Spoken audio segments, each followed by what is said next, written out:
धैर्य की परीक्षा दुख में होती है, अभिमान की परीक्षा सुख में होती है। सुख आया है तो अब देखना यह होगा कि व्यक्ति का अभिमान कितना बढ़ेगा।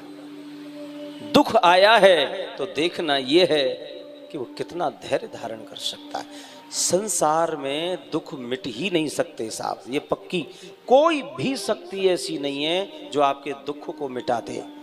कोई नहीं मिटा सकता, न कोई ज्ञान ज्योतिषी, न कोई कर्मकांडी, न कोई भी, मतलब कोई भी, न गुरु, न स्वयं भगवान, वो भी तुम्हारे दुख नहीं मिटाएंगे। दुख तो कोई मिटा ही नहीं सकता, दुख तो भोगना ही पड़ेगा।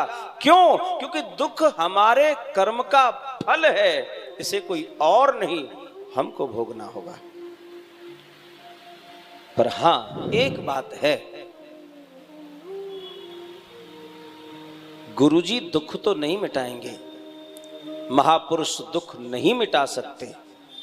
संसार में कोई भी शक्ति ऐसी नहीं जो आपके दुख मिटा दे। पर एक बात है कि गुरुजन और महापुरुष उस दुख से लड़ने की, जूझने की आपको शक्ति प्रदान करेंगे। यह है गुरु का काम, आपको लड़ने, जूझने, उससे टकराने की हिम्मत देंगे गुरुदेव।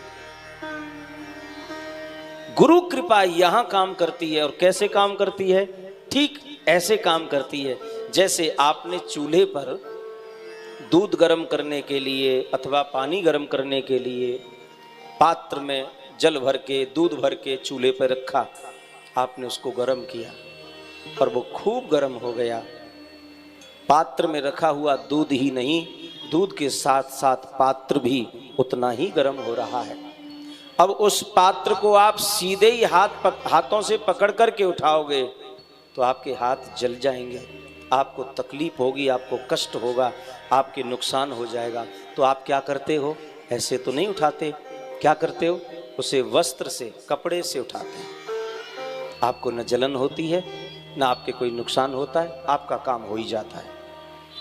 ठीक गुरु की कृपा जीवन में यही काम करती है। जब जब जीवन में दुख आता है तो गुरु की कृपा, गुरु का ज्ञान, गुरु के शब्द, ये संसार रूपी जो पात्र है, जो संसार के दैहिक, दैविक, भौतिक, तापा, तीनों प्रकार के तापों से जो पात्र गर्म हो रहा है, जो वो है गुरु का ज्ञान। गुरु के ज्ञान रूपी वस्त्र को आप हाथ में लीजिए अथवा अपने जीवन में उतारिए और उसके सहारे आप उस दुख से बच सकते हो। ना आपका हाथ जलेगा, ना आपको जलन होगी। हाँ, कष्ट तो है, दुख है, लेकिन आप सेफ बने रहोगे, सुरक्षित रहोगे। गुरु की कृपा संकट से जूझने में काम आती है। बाकी जीवन में जो हमने किया है अथवा करके आए हैं या जो कर रहे हैं, इसका कर्म का फल तो भैया सब भोगते, कोई नहीं बचा यहाँ।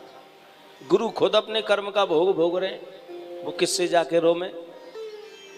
इस धरती पर आकर तो ठाकुर जी ने भी अपने कर्म का भोग भोगा है।